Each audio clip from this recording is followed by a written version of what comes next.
ना हिंदू का खून अलग है ना मुस्लिम का खून अलग है। अरे भैया आप हाथ जोड़ के पूजा करते हैं, हम हाथ खोल के नमाज पढ़ते हैं, बस यही फर्क है। तो फिर हम फिरका परस्ती क्यों करें? अगर हम फिरका परस्ती करेंगे तो हम तो मुगल की बहू नहीं।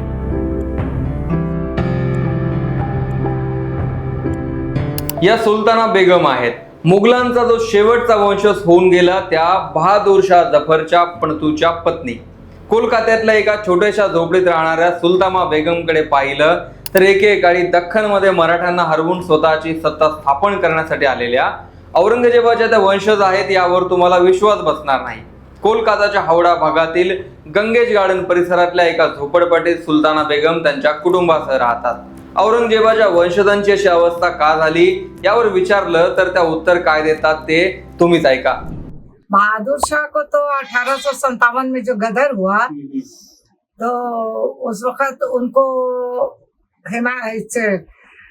रात में टहल रहे तो उनको मैंने बताया गया कि शहंशाह आप छुप जाइए। बोले नहीं मैं छुपूंगा नहीं, मुझे पता है मैं गिरफ्तार हूँगा, वतन से बेवतन जाऊंगा। तो वो जाके हुमायूं के मकबरे में छुप गए। ठीक है, तो उनका जो समधी था माने बहू का जो बाप था वो क्या किया कि वो ब्रिटिश से मिल गया, इलाही बख्श। तो वो बोला कि जाइए हुमायूं का मकबरा में छिप के है। तो वहां से उनको गिरफ्तार किया। तो उनका एक बहन का लड़का था और दो उनका लड़का, एक जीनत महल का लड़का और एक दूसरी बेगम का, और एक हबशी गुलाम था और दो चार नौकर चाकर। तो एक इतना बड़ा बक्सा था, तो हम लोग का नबी का दाढ़ी का बाल था। तब वो सोचे पता नहीं जाएंगे ये लोग, फिरंगी है क्या करे। तो ले जाके निजामुद्दीन औलिया का दरगाह में रखे। उसके बाद उनको वहां से फिर यहाँ लाया गया फोर्ट विलियम। दिन में लेके जाएंगे तो पब्लिक भड़क जाएगा, तो उनको वहां से फिर डायमंड हावड़ा ले गए। हम वहां भी गए, डायमंड हावड़ा भी गए। एक आदमी फिल्म बनाया लेकिन सक्सेस नहीं हुआ।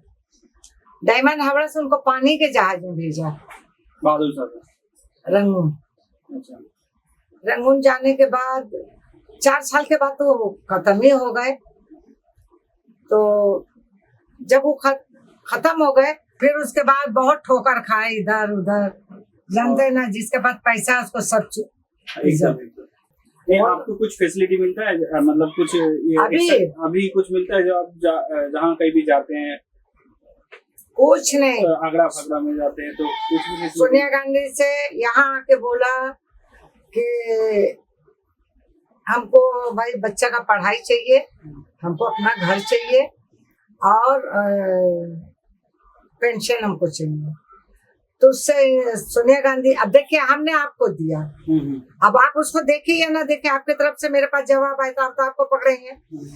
उसमें से हुआ कि आपके लिए कुछ नहीं हो सकता। वो चिट्ठी है मेरे पास, ये स्वाधीनता सेनानियों को मिलता है। तो मैं पूछना चाहती हूँ, क्या बहादुर शाह जफर स्वाधीनता सेनानी नहीं थे? जंग आजादी का पहला वो सिपह सालार थे। तो जब के राजा महाराजा उन लोग ने घुटना टेक दिए, उन लोग का महल वापस गया, उन लोग का 1 लाख रुपया पेंशन मिलती थी। अब या ब्रिटिश गवर्नमेंट क्या हो या नेहरू, ये हमको नहीं मालूम। उस वक्त बेदार साहब को 250। तो जब उनका महल वापस गया तो बहादुर शाह का घर कहाँ गया? हमको उनका घर चाहिए। अब मीडिया वाले लिखते हैं कि ये लाल किला मांग रहे, नाम लाल किला बोलते हैं ना काला किला, उनका घर हमको चाहिए। औरंगजेबाच्या मृत्यूनंतर मुघल साम्राज्याच्या ऱ्हासाला खऱ्या अर्थाने सुरुवात झाली। सत्तेसाठी आपापसातल्या भांडणांमुळे औरंगजेबाचं साम्राज्य खालसा झालं। याच काळात मराठा, रोहिल्या, अफगाण, ब्रिटिश आणि फ्रेंच यांचाही प्रभाव वाढू लागला। 1857च्या उठावात इंग्रजांनी शेवटचा मुघल बादशाह बहादूर शाह जफरला पदच्युत केलं आणि तेव्हाच रंगून म्हणजेच आजच्या म्यानमारला पाठवलं। त्यानंतर मुघल घराण्याच्या अनेक शाखा दिल्लीपासून वेगवेगळ्या भागात पसरल्या। काही मुघल वंशजांनी दिल्ली आणि उत्तर भारतातली अस्थिर परिस्थिती पाहून ब्रिटिशांचा प्रभाव असलेल्या कोलकाता, लखनौ, हैदराबाद अशा ठिकाणी स्थलांतर केलं। कोलकाता हे ब्रिटिशांच्या सत्तेचं केंद्र होतं आणि मुघल वंशजांना कोलकात्यात जास्त सुरक्षित वाटत होतं। आप कितना देंगे हमको? 1 लाख देंगे और सबसे मुश्किल से 20 लाख रुपया मेरे पास आएगा। अभी फिलहाल मेरे पास बच्चा 5 है, हाँ। हम किसको क्या देंगे और फिर अपने जिंदगी का हम क्या रखेंगे। पब्लिक ने जो बोला उसका बहुत बहुत एहसान है। हम किसी पब्लिक से पैसे की मदद नहीं लेंगे। हमको लेना है तो हम सरकार से लेंगे। आपको अगर मेरे साथ रहना है, मेरे साथ मदद करना है, तो मेहरबानी करके एक मदद कीजिए। मेरे छाने से छाना मिलाकर मेरे आवाज में आवाज उठाइए और मेरा हक मुझको दिलाइए। हमको ये चाहिए, हमको किसी के पैसे की मदद नहीं चाहिए। सध्या औरंगजेबाची कबर काढायची की नाही यावर महाराष्ट्रात चर्चा सुरू आहे आणि त्यावरून सामाजिक वातावरणही ढवळून निघतंय। पण या मुद्द्याचं औरंगजेबाच्या वंशजांना काहीही देणं घेणं नाही।